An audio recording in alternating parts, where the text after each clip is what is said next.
Olá, amigos e amigas do canal Servir Ponto de Luz. Meu nome é Guilherme Tadeu e mais uma vez eu recebi o convite para estar aqui para a gente conversar sobre temas importantes, temas do Evangelho.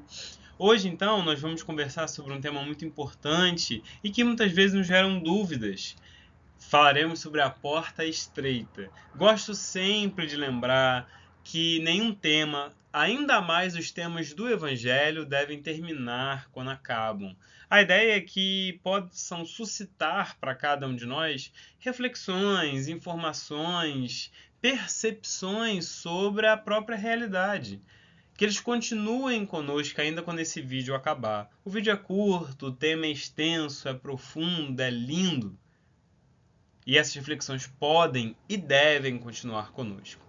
Então hoje, a pedidos, nós estamos falando, nós falaremos sobre a porta estreita. Bom, esse tema da porta estreita, presente no Evangelho segundo o Espiritismo, ele se encontra no Evangelho de Lucas, também se encontra no Evangelho de Mateus, existem ressonâncias e nós vamos contextualizar, tá? Eu vou ler o último versículo, mas eu também gostaria que nós lêssemos o contexto por detrás. Então, no Evangelho segundo Lucas, capítulo 13, que é aquele mesmo capítulo em que se inicia com convites providenciais à penitência, e Jesus começa a falar sobre parábolas. Parábola da figueira estéril, ele cura a mulher encurvada, parábola do grão de mostarda, parábola do fermento, e aí ele entra na porta estreita. Então, esse capítulo em específico está falando sobre o comportamento. É um capítulo que fala sobre o comportamento.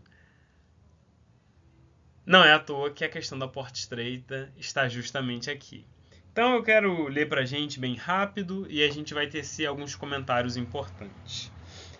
Então, Jesus atravessava cidades e povoados, ensinando e encaminhando-se para Jerusalém. E alguém lhe perguntou: Senhor, é pequeno o número dos que se salvam? E ele respondeu: Esforçai-vos por entrar pela porta estreita, pois eu vos digo que muitos procurarão entrar e não conseguirão. Uma vez que o dono da casa houver se levantado e tiver fechado a porta, e vós de fora começardes a bater a porta, dizendo: Senhor, abre-nos, ele vos responderá: Não sei de onde sois. Então começareis a dizer: Nós comíamos e bebíamos em tua presença, e tu ensinaste em nossas praças. Ele, porém, vos responderá: Não sei de onde sois, afastai-vos de mim, vós todos que cometeis injustiça. Lá haverá choro e ranger de dentes, quando virdes Abraão, Isaque, Jacó e todos os profetas no reino de Deus, e vós, porém, lançados fora. Eles virão do oriente e do ocidente, do norte e do sul, e tomarão lugar à mesa do reino de Deus. Eis que há últimos que serão primeiros, e primeiros que serão últimos. Então, a nossa ideia, a nossa conversa de hoje é falar sobre, em específico, a porta estreita, porque esse trecho, essa perícope que eu li, ela já traz muitas informações, inúmeras reflexões importantíssimas, mas vamos nos fixar na percepção da porta estreita. Então, Jesus fala sobre porfiar, ou seja, perseverar na percepção da porta estreita, porque os discípulos perguntam sobre salvação. Dentro do Espiritismo, a gente sabe que essa percepção de salvação está associada a uma condenação, certo? Então não tem essa ideia para nós espíritas, essa interpretação de que nós estamos condenados, de que existe um pecado original, né? Tudo isso é um simbolismo para representar nós, humanos, como equívocos, né? Então, o pecado original de Adão, de Eva, na ideia de que você come o fruto do conhecimento e de que esse fruto te dá uma percepção de bem e de mal, é quando você começa a fazer escolhas. E cada escolha traz a sua consequência. Então Jesus fala: perseverai na porta estreita. Não basta escolher, é preciso seguir. Por que a porta é estreita? Por que o outro caminho é largo? Porque estreito é no sentido, você pensa que estreito é um caminho que exige esforço. Ou seja, a porta estreita é uma porta que exige demanda, que faz alegações. Para você passar, você precisa se esforçar. Então ela pede a você coisas, ela faz pedidos a você para que você passe por ela. A porta larga não faz isso. Você entra com o sofá, você entra com o que você quiser. A porta estreita só entra você. Só vai levar para a porta estreita aquilo que você traz dentro de você. Então, quando Jesus fala que larga o caminho da perdição, é porque é fácil. É porque ele não demanda nada da gente. Veja bem, eu gosto muito de repetir a frase de um amigo meu, já desencarnado, né? Onde ele estiver, eu sei que ele está olhando aí pela gente. Mas esse amigo meu, ele falava muito nas palestras que ele fazia, que o mal é instinto ainda pra gente. E o bem ainda é raciocínio. Né? A nossa primeira reação quando alguém pisa no nosso pé, quando alguém nos maltrata, não é tentar compreender a pessoa, não é olhar carinhosamente para a pessoa. Nossa primeira reação ainda é uma reação de vingança, um xingamento, uma palavra de baixo calão. A gente ainda tem isso como reação. A gente tem que contar até 10, a gente tem que respirar fundo. A gente ainda tem que pensar para fazer o bem. O bem ainda não é reação natural. Ou seja, o bem ainda é um caminho estreito, porque exige esforço, exige raciocínio, exige compreensão. O mal não. A violência, a destruição não.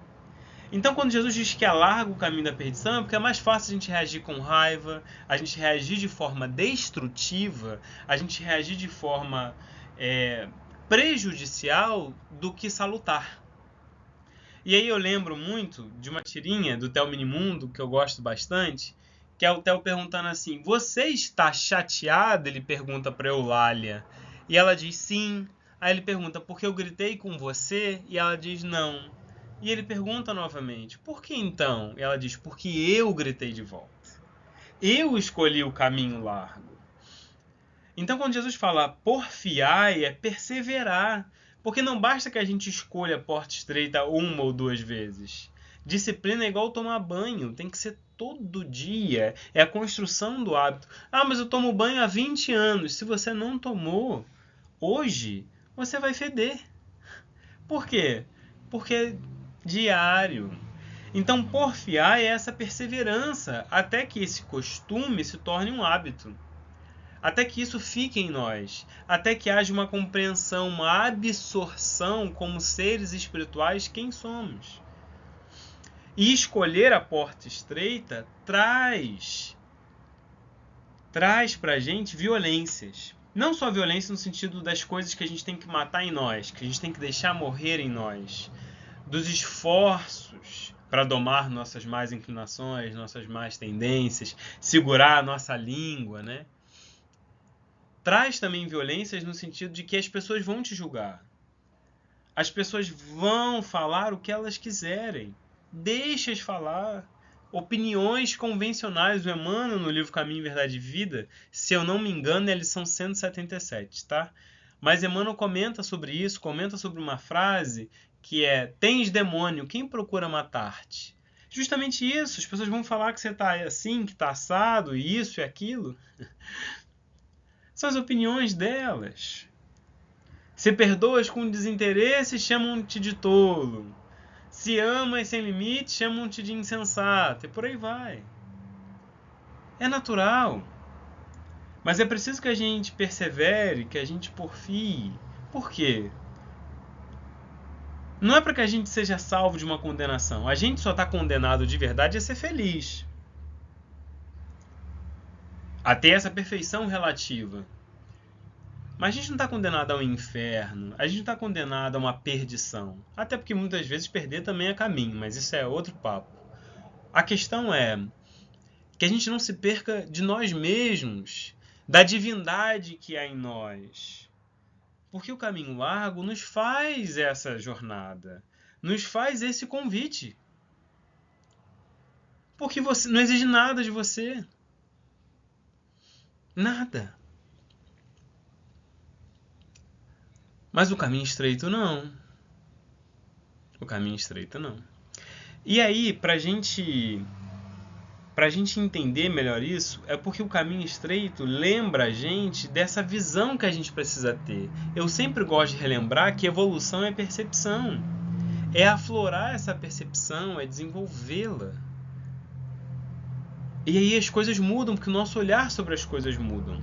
E aí eu quis trazer, e aí eu vou lendo e comentando aos pouquinhos, Emmanuel no livro Vinha de Luz, que eu acho que vai ajudar bastante a gente, chamado Porta Estreita, né? Antes da reencarnação necessária ao progresso, a alma estima, deseja, na porta estreita, a sua oportunidade gloriosa nos círculos carnais. Antes de reencarnar, a gente pede, né? Que vai fazer isso, que vai fazer aquilo.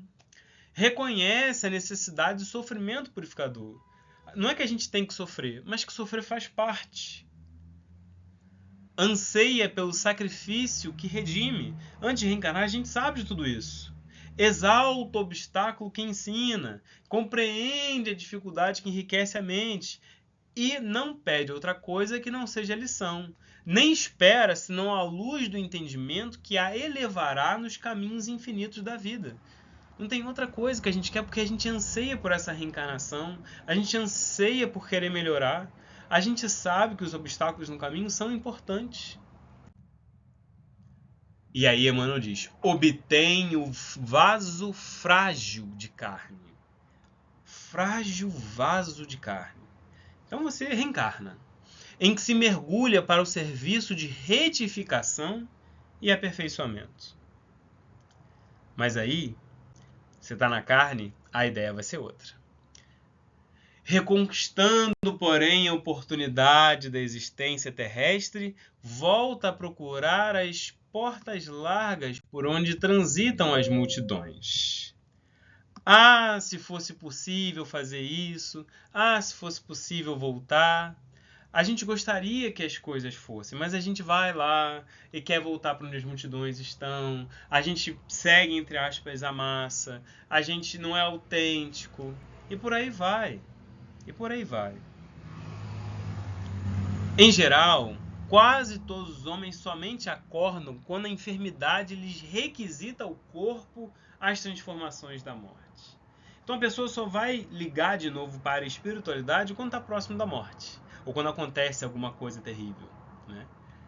Não estou dizendo que a nossa vida tem que ser uma vida fanática, uma vida religiosa. Pelo contrário, eu acho que a nossa vida ela tem que ser espiritualizada. Não é ir a um templo, é se tornar esse templo. É se tornar espirituoso. É claro que a congregação, né, de pessoas com interesse comum, que busca ajudar, é importantíssimo. É importantíssimo. Tá? Então, essas pessoas muitas vezes só vão procurar a oportunidade quando já está no final da vida. E fica pensando, se fosse possível voltar, se na sua idade. Eu lembro de um amigo meu que conversou comigo certa vez e disse assim, eu queria ter a consciência que eu tenho hoje com a idade que você tem. Isso, eu era bem mais novo. E aí eu conversei com ele dizendo, olha, você não teria a consciência que você tem hoje sem passar pelas coisas que você passou. É impossível, né? É impossível. As pedras no caminho nos ensinam muito, mas a gente não aprende só com elas também. A gente também pode aprender com as flores. Com os toques suaves da alma, não só com as pancadas. Só que, infelizmente, a gente escolhe as pancadas. Infelizmente. Com que aflição acariciam o desejo de tornar a viver no mundo, a fim de aprenderem a humildade, a paciência e a fé. Com que transporte de júbilo se devotariam então à felicidade dos outros. Aí desencarna e pensa, não, poxa, como eu gostaria de ajudar, mas você teve essa oportunidade, você está aqui para isso. Para tornar a sua vida de outras pessoas melhor.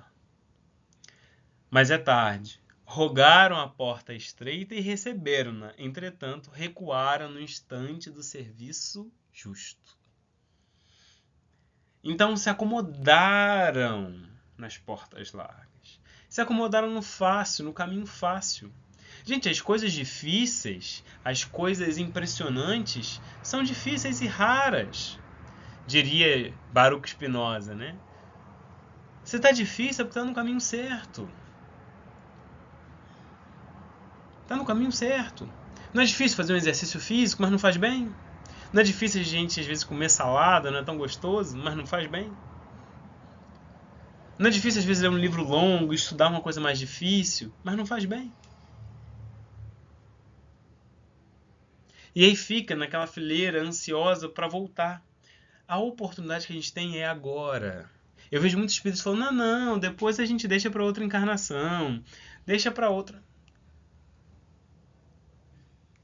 O tempo que a gente tem é agora. E essa é a grande questão, o que fazer com o tempo que nos é dado?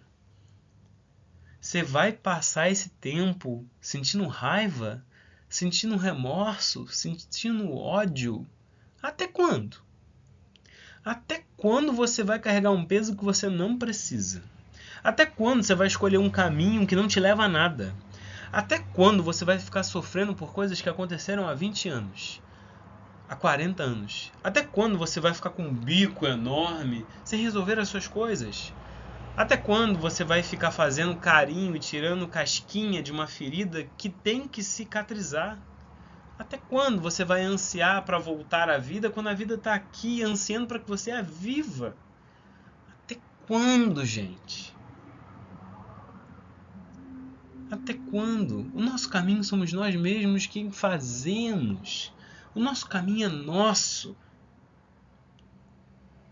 A espiritualidade nos dá orientação, nos dá um amparo. Não se esqueçam disso. Todos nós, sem exceção, somos amparados. Todos nós, sem exceção, somos condenados a essa felicidade. Jesus tem pressa que sejamos felizes.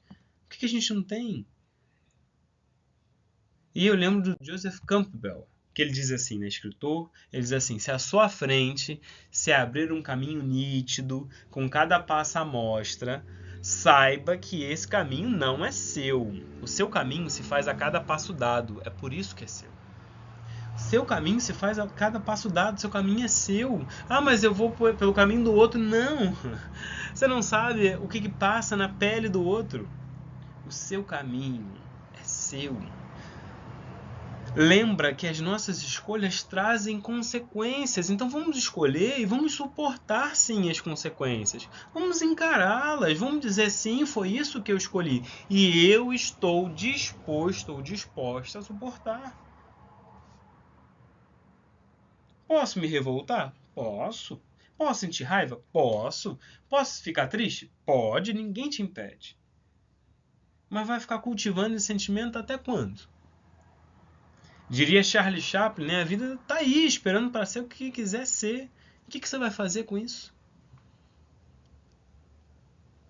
A porta estreita é a hora que a gente está atravessando agora. O talismã divino para a nossa renovação é a hora, é o momento que a gente está atravessando. Se a gente não conseguir entender isso, quantas reencarnações vão ser necessárias para recuperar essa percepção? Hoje, gente, o agora é o momento mais importante. Não precisamos fazer grandes coisas. O extraordinário vive no ordinário. Se a gente conseguir ser mais autêntico, empático, ter consideração pelas pessoas, saber ouvir, escutar de maneira profunda, como nós gostaríamos de ser escutados, de sermos ouvidos, muita coisa já melhoramos. Se já conseguirmos identificar os nossos erros, os nossos equívocos, muita coisa já teremos feito. Vamos, gente, vamos juntos, estamos juntos nesse processo. Que a gente não se esqueça. Por isso Jesus diz, porfiai. Então vamos. É difícil. É bastante. Mas estamos juntos. Não nos esqueçamos disso.